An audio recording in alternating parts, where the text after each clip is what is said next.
so thankful for the people who serve our congregation as lay readers.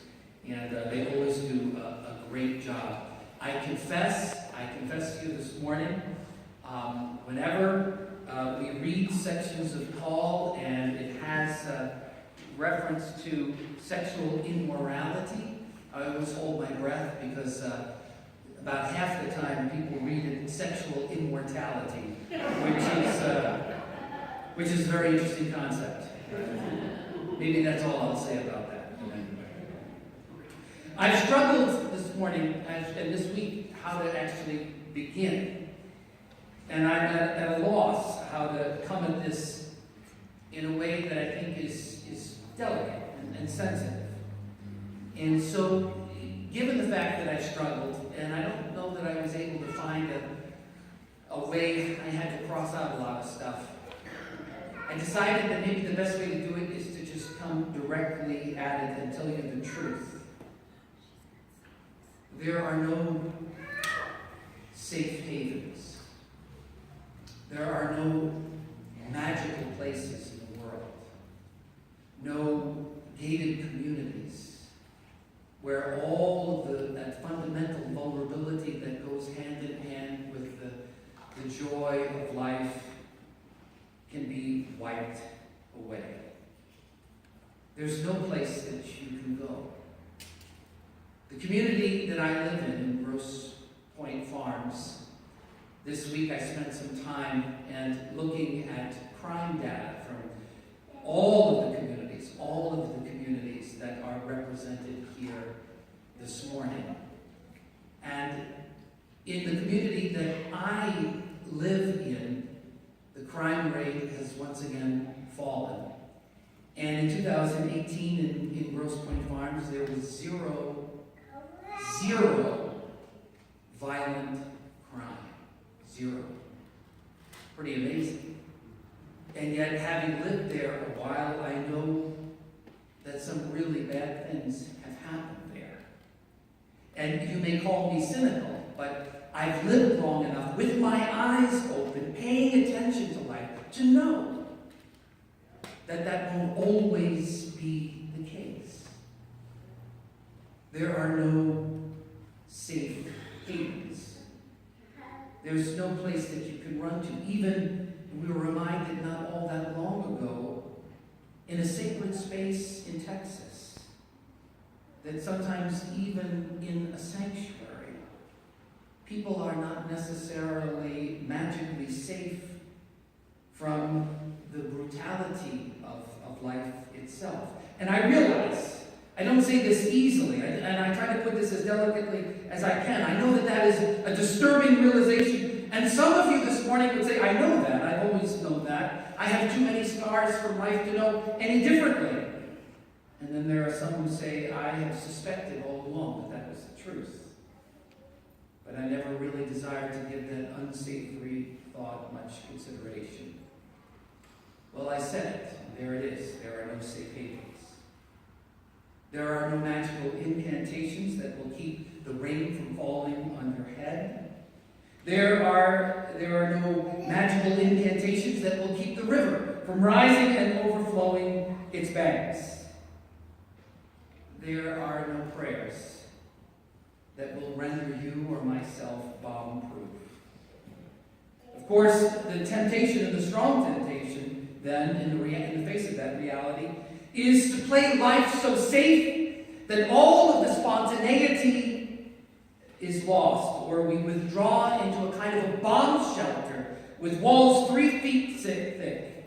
And sadly, if you do that, the one thing I can absolutely guarantee you, this is guaranteed, you can take this to the bank. What you will absolutely do is you will succeed in defending yourself from all the laughter and the wonder and the joy and the fun. You'll protect yourself from tenderness and warmth and love and all the things that make life itself. And which I have always said are a taste of eternity itself. The other option, of course, is to just become downright cynical to live your life as if really nothing matters, and to live as if somehow that were the truth. Eat, drink, and be merry, tomorrow I die.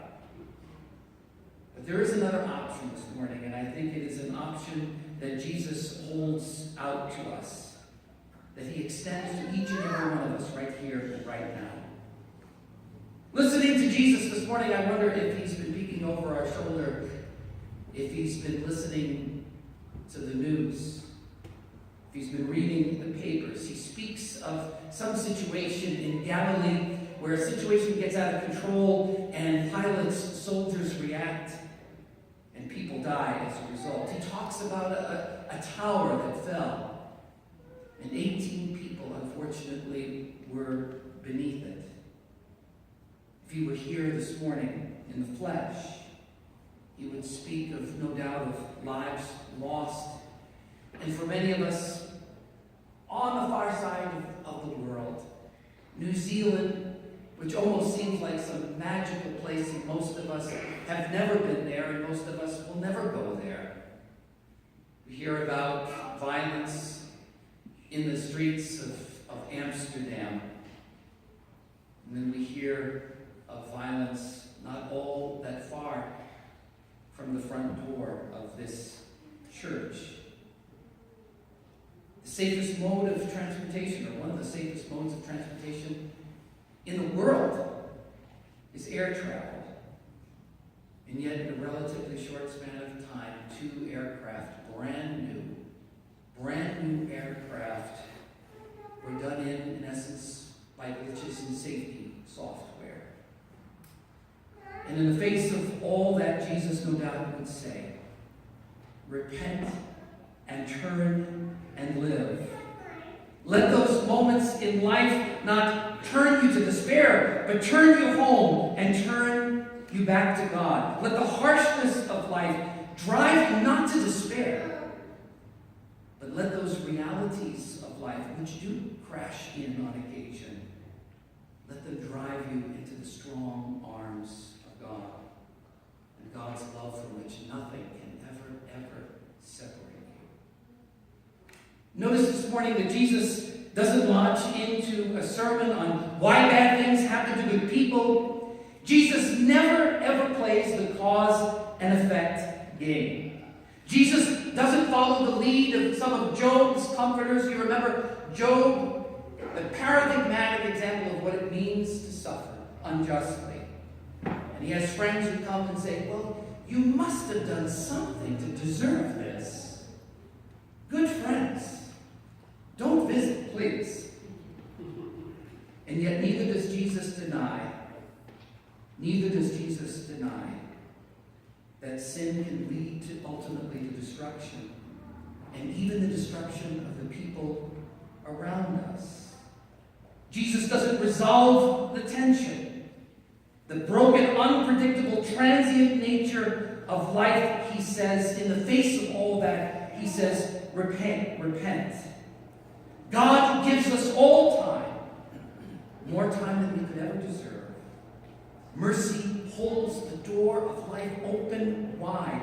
Love calls and beckons and pleads. Come inside. Come home today, now. The door is open.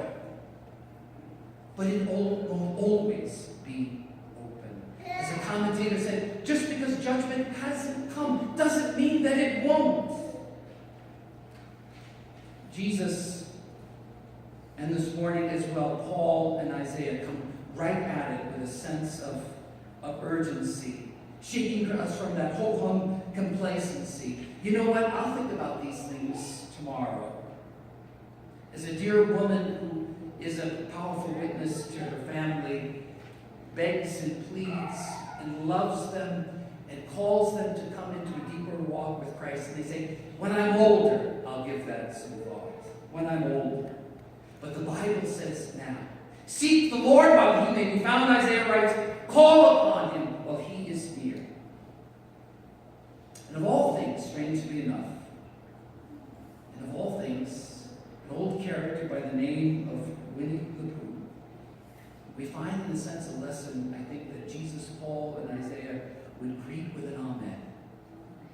Thump, thump, thump is the sound of Pooh's head hitting each step as Christopher Robin drags him down the stairs.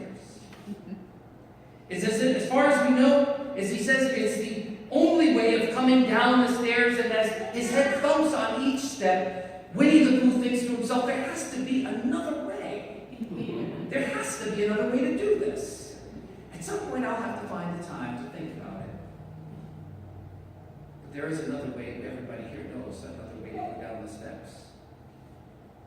And Jesus says to us today that there is another way to live in the world. A world that is heartbreakingly beautiful and good and joyous. A world filled with people we love, whose lives mean as much, if not more to us, than our own. But also a life and a world that at times can be unbelievably brutal and harsh. There is another way to live. Another way to live. And that living is not by forsaking the gift that was given to you in your baptism, by choosing to say yes to Jesus each and every day, to follow him. Right here and right now, you go with him. You walk with him. You walk through a world in which there are no magical safe havens, where towers fall and the innocent find themselves beneath it, where sin brings destruction. There is still time in your life to you fall. There is still time for each and every one of you to approach the door, to follow after a God who does not magically insulate us from the vulnerability that comes with life, but who holds us in the grips of grace and keeps us safe, even in the midst of the storm, whose resurrection power has pried open the door to a world beyond imagination, a world on the far side of the wreckage and the heat and the flames. There is still time, Jesus says. The door is wide open. Love beckons for you to come home. The door is open for a time